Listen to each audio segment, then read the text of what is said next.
샬롬! 안녕하세요, 동부교회 성도님들. 이번 한 주도 말씀으로 승리하시는 승리의 한 주를 보내셨나요?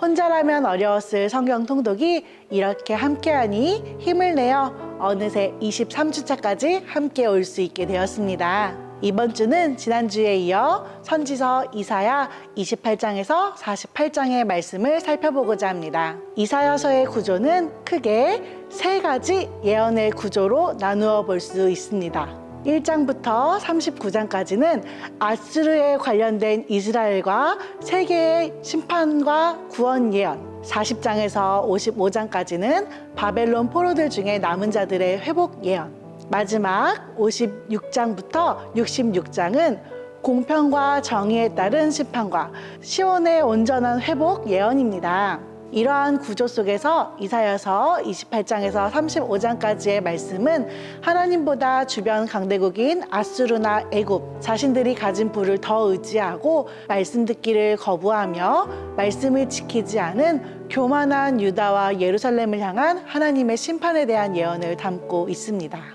하지만 심판과 동시에 그 가운데서도 끝까지 하나님을 바라보는 남은 자들에게 구원과 회복이 있을 것이라는 예언 또한 선포하고 있습니다. 이어지는 이사야 36장에서 39장의 말씀은 이 예언에 대한 역사적인 증거를 몇 가지 사건을 통해 보여주고 있습니다. 이사야 36장에서 38장에는 우리가 열왕기하 18장에서도 읽었던 사건이 등장하는데요. 아수르가 예루살렘을 침공했을 때 히스기야 왕이 하나님께 드린 간절한 기도와 그 기도를 들으신 하나님께서 예루살렘을 구원하신 일, 또 죽을 병에 걸렸던 히스기야가 드렸던 겸손한 기도와 그 기도를 들으신 하나님께서 치료의 응답을 주신 일을 통해 하나님만을 바라보고 기도하는 자에게는 하나님께서 아무리 강한 대적이나 질병도 물리치시고 구원하시는 것을 보여줍니다. 반면 39장에서는 놀라운 하나님의 구원에도 불구하고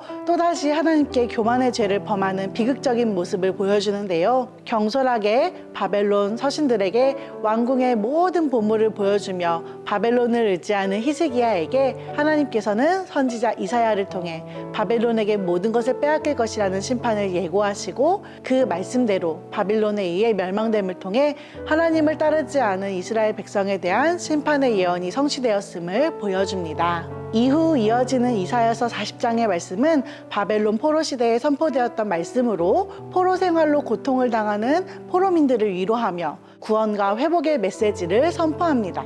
40장 이후로 이사야는 약속을 반드시 지키시며 다른 이방의 우상 신들과 비교할 수 없는 놀라우신 하나님을 찬양하며 당신의 백성을 구원하시는 여호와 하나님께서 그 말씀을 반드시 성취하실 것임을 선포합니다. 동시에 하나님께서 세우신 페르시아 왕 고레스를 통해 하나님의 백성들 중 남은 자들을 구원할 것이고 포로에서 귀환할 것이며 하나님의 백성을 회복시키실 것을 예언합니다. 이사야서는 구약의 복음서라는 별명을 가지고 있습니다. 이사야의 예언들은 궁극적으로 예수 그리스도를 통해 이루어졌고 하나님의 나라가 완성될 마지막 날에 완벽하게 성취될 것입니다. 하나님께서는 말씀을 통해 남은 자의 구원과 회복을 선포하셨습니다.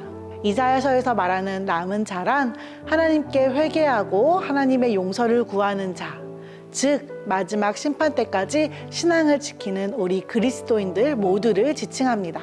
이번 한 주도 하나님의 나라를 소망하는 주님의 백성으로서 남은 자에게 주시는 하나님의 구원과 회복의 약속이 우리 동부교회 성도님들의 마음과 삶의 기쁨으로 가득 넘치실 수 있기를 축복하고 소망합니다.